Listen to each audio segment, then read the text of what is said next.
Bang! Neeves Knives. I'm Jared. My lovely wife Kara should be home any minute.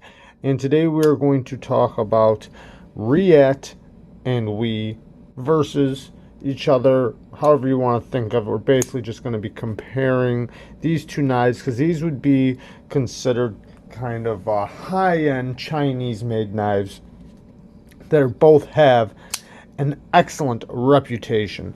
And if you notice, these two are relatively the same size.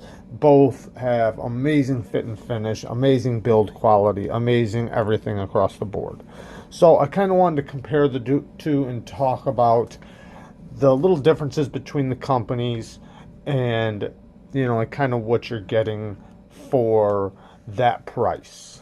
Both these companies are definitely doing a lot of like OEM work for designers, and Reate, which I'm sorry guys, I apologize. This is the Wii Vapor, and this is the Sharp by Designs Micro Typhoon that is done by Reate. So this would be, Sharp by Designs is the designer and Reate is making the knife. So this is actually one of Wii's knives right here. This one goes for about 250 bucks. This one goes for about 350. So, but both of them are smaller knives with great action. Like I said, great fit and finish, great everything. We'll compare the two just a little bit, but we're going to talk about the companies. Now, Reate is kind of known for being a little bit more expensive than Wii.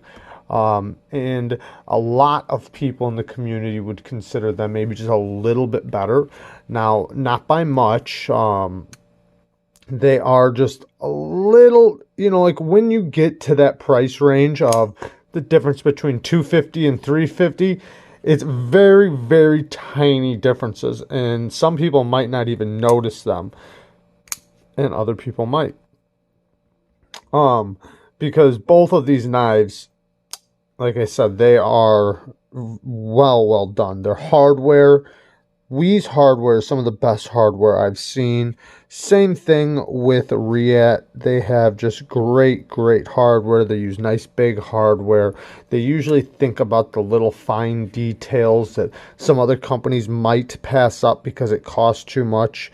Like the really, like this right here, this is a ceramic coating, so it's not just anodized. So this is a very strong coating that anodizing would wear off and chip, where this won't. The fitment with the carbon fiber inside here, it's so smooth. It's like the edges are almost unnoticeable. There's usually always easy access to the lock bar. They usually almost always have good sharpening choils. The jimping's usually done very well. The blade geometry. Let's look at the blade geometry between these two. Now this one you can see is a little bit more stouter blade. And in this comparison, Wii definitely takes the cake with the blade geometry, but this thing still gets down to a very fine edge. You can see this thing gets down really nice. This is a flat ground blade. I have sharpened both of these, so this is my edge on both of these. But you see, Wii's just a little bit better with the hollow grind, and you see the taper that they do right here. This is a very finely ground knife. It's a small knife, so it's great for EDC, but it's also an expensive small knife. The clip works very good. I do prefer the clip on this one over this clip. Now, that's neither here nor there because that's just saying about these two models, not about the whole company.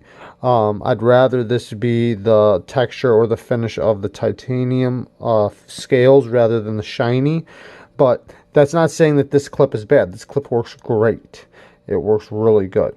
This one just has that tension right here that feels really good pulling in and out of the pocket, where this one has more of a snap. This one you don't really hear pulling out. It's more silent. It's more of the even tension. And this is kind of like the tension just in like one spot, if that makes sense. Both of them centered up perfectly. you never really see Wii knives that are uncentered, at least not often. Um, Locked up, rock solid. I mean, both of these knives. So the action, let's talk about the action, because this one has the detent nub that Sharp by Designs does. It's not quite a detent, it's a ramped nub. If you look right there, you can see it. If my phone will focus. This one actually just has a regular detent, but it has a nice big detent and nice strong detent. Listen to this thing. I'm not touching the lock bar either. It sucks that thing in. Now, when I first got this, and I noticed most people, when I seen the reviews on it, could not finger flick this. Now, after it's broken in, I can, but at first I'd literally just skip off it. I just couldn't do it. Now, it's pretty easy for me to do. I can even actually thumb flick it. But I could not do that from the start, but I'm glad that I can now. Now, this hole, it's just not possible. You can't reach it, so not a big deal. But the detent, though, both of them are nice, crisp, snappy. Like, it's almost hard to fail either one of these. Even though this thing doesn't have a big flipper tab, doesn't matter if you push button it or light switch it. And then you see there's the reverse detent. But it's just such a hard kick for such a small knife. Now, there is no detent track on this, but it's not hard to push past it. At least I don't see a reverse detent track. Let's look. No, there's no reverse detent track. This one doesn't have one either, but it doesn't need one because it has that that tapered detent nub. So this is just different. So it doesn't require that because the detent nub is chamfered, or it's like it's at an angle to where it's got a ramp. This is a detent, so it doesn't have a ramp, but it really doesn't need it. It's really easy to push past without slamming it shut. Now, if I want to slam it shut, if that's my thing, I can. So, but they could have done that, especially for this price. They could have put a reverse detent track. Now, talking about, because like I said, I'm going to talk a little bit about just these two knives because they're both great knives. And if you really want a small knife and you're in this price range, these are both great knives to get. They do have other versions, not of a vapor, but that are similar to this, that are bigger.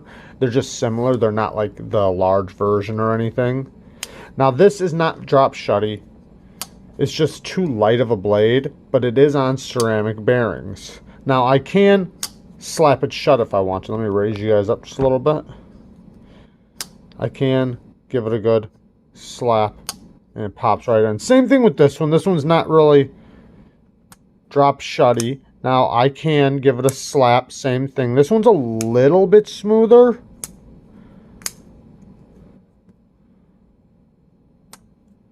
But you see, it's not drop shutty. They're just light blades. They're small blades, so you can't really.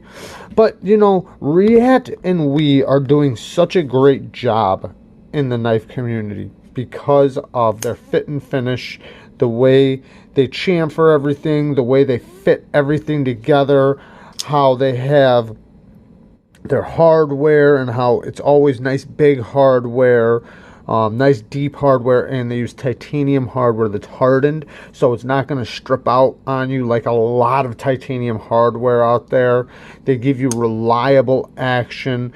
They're almost always centered, and even after long-term use, they still do great. Amazing blade to handle ratio. So there's just so many things that are great about these two companies.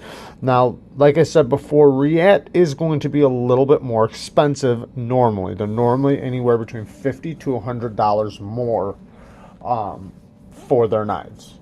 Some people would say that you do get more for that, though. I've handled a few Reates and I've handled a few Wiis, and I've handled a few Reates and I've handled a few Wiis, and I think Reate is a little, like a smidgen better but that's even hard to say because we seems to put out a little bit more knives for the community, and they have different price ranges. Like they even have budgets. You know, they're Civivi knives, and then everything over $100 seems to be the We knives. Now they go all the way up to, you know, $300 and more. You know, just depending on the knife you're getting, but basically Reate starts at like 300. I think like 280 is basically where they start. So, but are you getting more for the Reate? I mean, yes and no. Like there's just, it's the little tiny fine things like the, maybe the detent, like how that one has the detent nub, or you know, even if this had a regular detent and this had a detent, maybe this one would have a reverse detent track, maybe not. But you're not really getting that much more. Sometimes it's about the designer.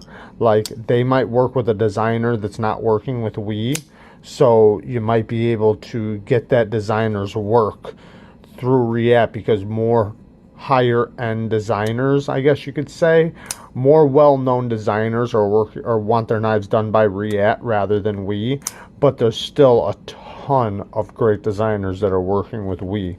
So it just depends on your budget and what you're wanting.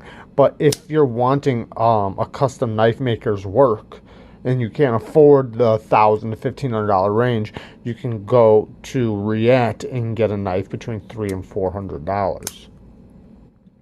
Now they do have knives that are more expensive than that, but you know, that's basically where they start out at.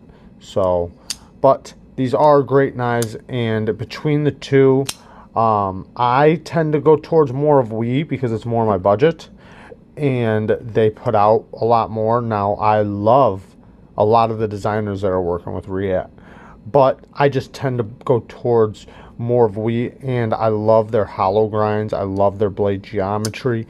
Now, We has been doing a better job with their blade geometry than Reate. Reate on the lately has been doing better blade geometry though, but in the past, We was doing better than them. But now they're starting to step up their blade geometry a little bit better. But that's something I do look at a lot when I look at knives. That's something that means a lot to me, is how it's going to cut and perform. But there you guys go. I love you guys. Let me know down in the comments which one is more your style or which one you like better. Let me know what you think are the big differences, and let's have a conversation. Love you guys. Peace.